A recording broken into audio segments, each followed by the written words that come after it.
सीताराम मनोहर जोड़ी।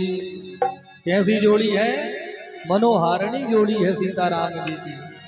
तो उसी मनोहारिणी जोड़ी को सब अपने अपने हृदय में धारण करके सीताराम जी के चरणों में प्रणाम करो। यहीं से राम कथा को भी विराम हो रहा है। अब हम कृष्ण कथा में प्रवेश करेंगे। बोल राघवेंद्र सरकार की जय, जनकपुर धाम की जय हो। तो आइए अब हम शीघ्रता पूर्वक अब कृष्ण कथा भगवान के जन्म के पहले का जो प्रसंग है उसे श्रवण कर लें, जिससे हम धूमधाम से बिहारी जी के प्राकट उत्सव को मना सकें।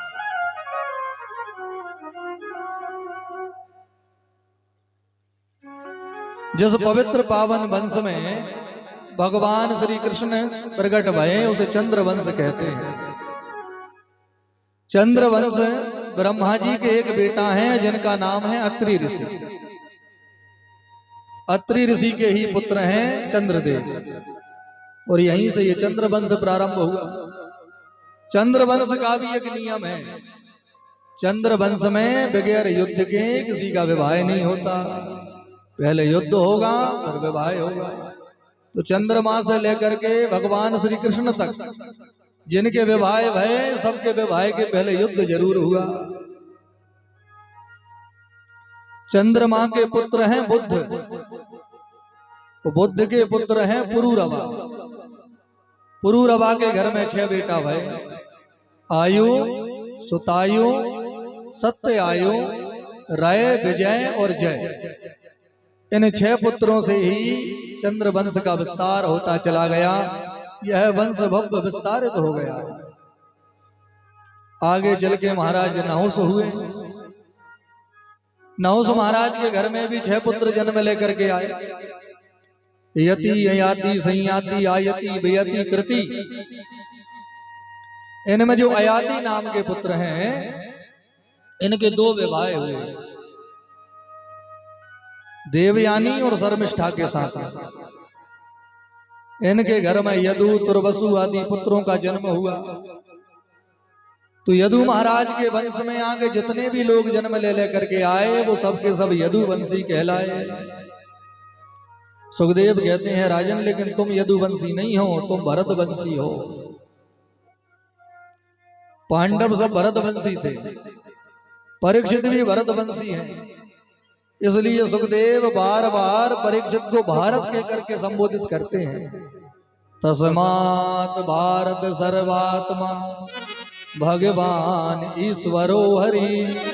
बार बार भारत कह करके संबोधित कर रहे हैं। क्यों? क्योंकि परीक्षित जी भरतवंशी है। वो यदु महाराज के वंश में आगे जितने लोग आए वो यदुवंशी कहलाए। सूरसेन महाराज के पुत्र का नाम है वासुदेव। वासुदेव के 7 विवाह हुए। गौरवी, रोहिणी, भद्रा, मदिरा, लोचना, इला और देवकी, ये वासुदेव की 7 पत्नियां हैं। इनमें जो सबसे छोटी वाली हैं देवकी मैया, ये कंस की चचेरी बहन है। इनके 6 पुत्रों को कंस ने मार दिया। 7वें पुत्र को रोहिणी मैया के गर्भ में स्थानांतरित किया। 8वें गर्भ में भगवान नारायण ही कंस की जेल में प्रकट भये। वो जन्म लेते ही भगवान गोकुल भागे। गोकुल में भगवान ने पालना झूला, वृंदावन में बाल लीलाएं की, मथुरा में कंस को मारा, द्वारका में प्रभु के विवाह हुए, और अंत में भगवान अपनी लीलाओं को संपन्न करके अपने गोलोक धाम को गमन कर गए। इतनी कथा सुना के सुखदेव जी ने कथा बंद कर दी। और परीक्षित जी टकटकी लगाए कि महाराज अब कुछ कहेंगे। तो सुखदेव जी कुछ कहे ही ना। परीक्षित जी ने कहा प्रभु मुझे कृष्ण कथा सुनाओ। सुखदेव ने कहा सुना तो दी हमने कृष्ण कथा, यही तो पूरी कृष्ण कथा है। कंस की जेल में जन्मे, गोकुल में भगवान ने पालना झूला, वृंदावन में बाल लीलाएं भई, मथुरा में कंस मरा, द्वारका में विवाह हुए, यही तो है पूरी कृष्ण कथा। हाथ जोड़ के परीक्षित ने कहा प्रभु गजब हो गया। आपने हमें खूब सूर्य वंश चंद्र वंश सुनाए और राम कथा भी थोड़ी सी सुनाई, तो हम इसलिए शांत रहे कि आप हमको कृष्ण कथा विस्तार से सुनाओगे, लेकिन कृष्ण कथा तो आपने और संक्षेप में सुना दी। मेरा मन तृप्त नहीं हुआ। मैं चाहता हूं कि मेरे आराध्य प्रभु की कथा को मैं विस्तार से सुनूं। भगवान से मेरे कई संबंध हैं, प्रभु सहोदर हैं, एक रिश्ते से हैं, तो भगवान मेरे भाई हैं। क्योंकि जिस मातृ गर्भ में मैं था उसी मातृ गर्भ में भगवान भी तो गए मुझे बचाने के लिए, तो सहोदर है। उनकी कथा तो विस्तार से सुनाई जाए। सुखदेव ने कहा राजन 4 दिन हो गए, 1 मिनट भी तुमने विश्राम नहीं किया, ना जल पिया, ना भोजन किया, ना नींद ली। तुम थक गए होगे, भूख प्यास लग रही होगी, थोड़ा आराम कर लो, फिर आगे की कथा हम तुम्हें बाद में सुना देंगे। परीक्षित ने कहा प्रभु ना तो मुझे भूख लग रही है, ना प्यास लग रही है, ना नींद आ रही है। आप हरि कथा का जो अमृत पिला रहे हो उससे मेरा मन तृप्त हो रहा है। वो जब कथा सुनाना बंद कर देते हो महाराज तो मुझे थकावट होने लगती है। कथा बंद मत करो, मैं तो यहाँ कथा सुनने ही बैठा हूं। प्रसन्न हो गए सुखदेव। राजन अगर तुम्हारे जैसे सुनने वाले श्रोता बैठे हो आगे कथा सुनने तो सुनाने में बड़ा आनंद आता है। भाई जो कथा सुना रहे हैं वो कह रहे हैं थोड़ा जलपान कर लो, आराम कर लो, लेकिन सुनने वाले कह रहे हैं महाराज हमें ना भूख प्यास लगी है, ना नींद आ रही है, आप तो कथा सुनाओ। बता सुनने वालों के जब ऐसे सुंदर भाव बने हो। अब यहाँ तो क्या होता है कि हमारा मन कथा में लग गया, लोग उठ करके भागने लगते हैं, तो हमको लगता है समय ज्यादा हो गया, जल्दी कथा बंद करो। और मानो सुनने वाले बैठे हों तो फिर तो सुनाने में बड़ा मन लगता है, खूब विस्तार से कथा सुनाओ। अब हमको मालूम है कि सर्दी का मौसम है, इस बार आपके गांव में 1-1.5 महीने लेट कथा हो रही है, इसलिए सर्दी ज्यादा लग रही है। हर बार हम लोग कार्तिक में ही कथा करते थे, इस बार थोड़ी देर हो गई कथा में। पिछले वर्ष इसी मौसम में हम जतारा के पास में नेवावरी गांव में कथा कर रहे थे,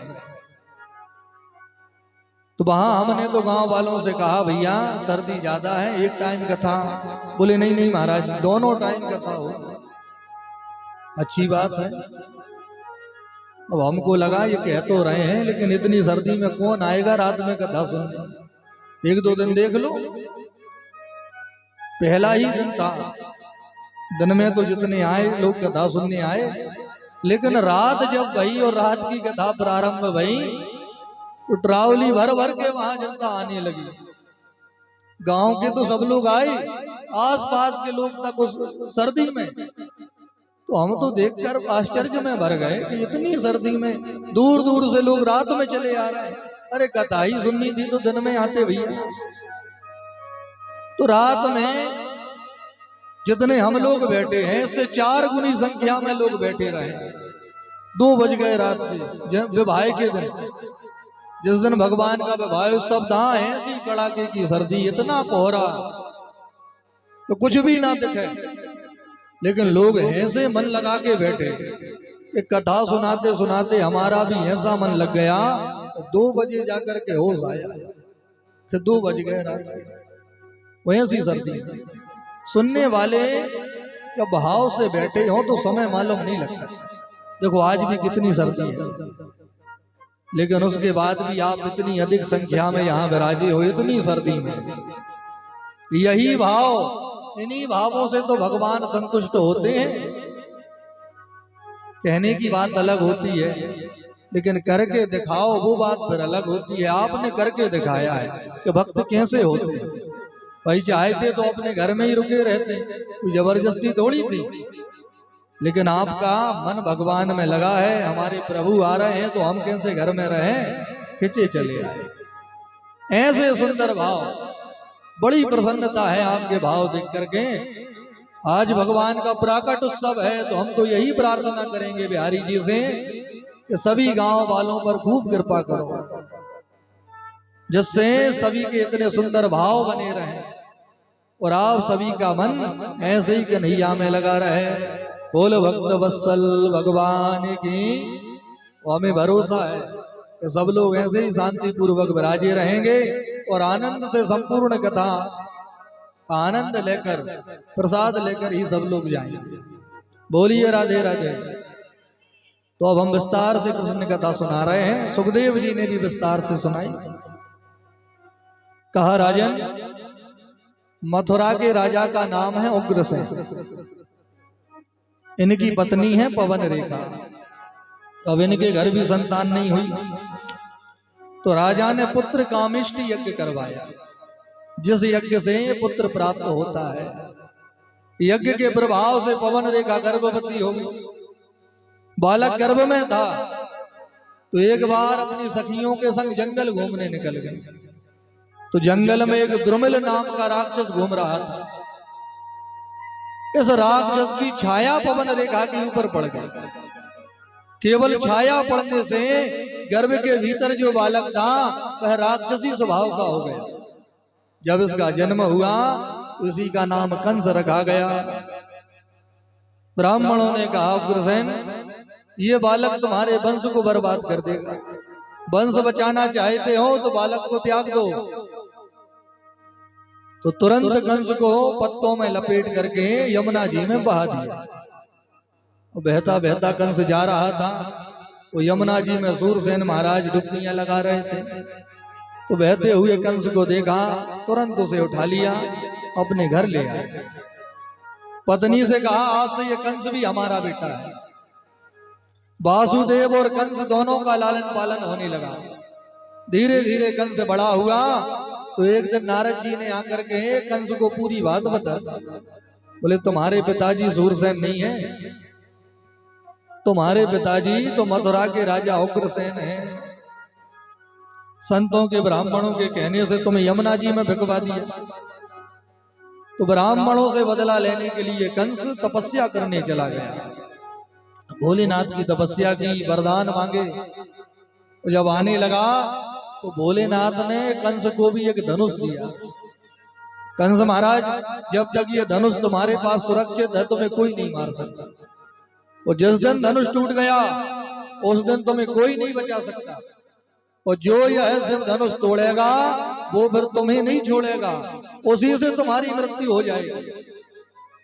धनुष संभाल के रखना। धनुष लेकर के कंस आए। बड़े बड़े राक्षसों की इन्होंने सेना बनाई। और सेना बना करके सबसे पहले इन्होंने कहा हमला बोला अपने पिताजी पर। सबसे पहले इन्होंने अपने पिताजी पर ही हमला बोला। पिताजी को बांध करके जेल में फेंक दिया। खुद ही मथुरा के राजा बन गए। मथुरा में राजा बनते ही कंस ने सभी प्रकार के धार्मिक अनुष्ठानों पर बैन लगा दिया।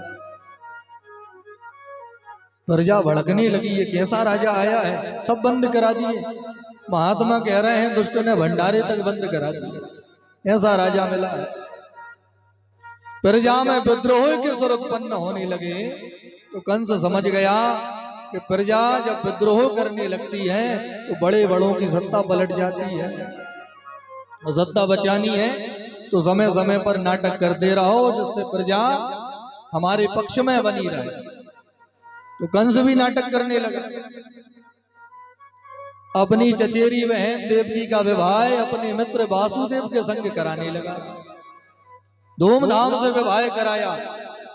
हाथी घोड़ा सोना चांदी दास दासियां ना जाने क्या क्या इसने दहेज में दिया। लोग तो देख के हैरान रह गए। अरे कंस को तो हम पापी समझ रहे थे, ये तो धर्मात्मा निकला। देवकी सगी बहन नहीं है, चचेरी है, फिर भी कैसी धूमधाम से विवाह कर रहा है, कितना दहेज दे रहा है।